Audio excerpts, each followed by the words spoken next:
Тез әрі оңай 5 минутта дайындалатын салат өте дәмді және әдемі болып келеді.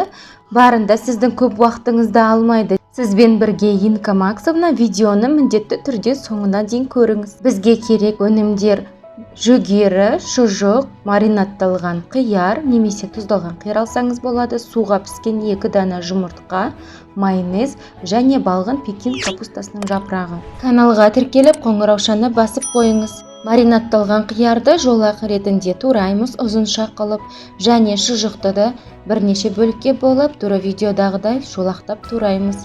Оған суға піскен жұмыртқаны дәл ортасынан бөліп, оны да жартылай сақина қылып тураймыз.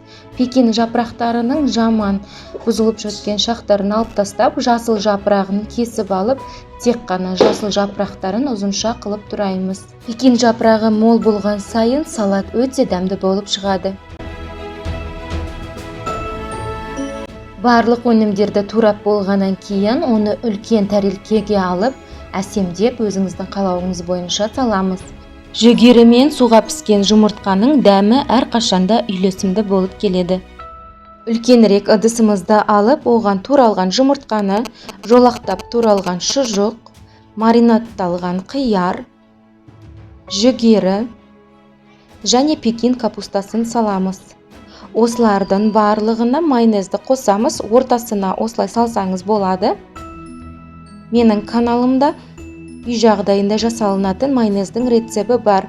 Қаласаңыз жоғарыда ссылка қалдырып кетем, сол жақтан басып дайындап көрсеңіз болады. Өте дәмді әрі оңай дайындалатын майонез. Каналға тіркеліп пікіріңізді қалдырып кетіңіз. Бұл мен үшін өте маңызды. Міне біздің салат дайын болды. Міндетті түрде жасап көріңіз. Видеоны соңына дейін көргеніңізге рахмет.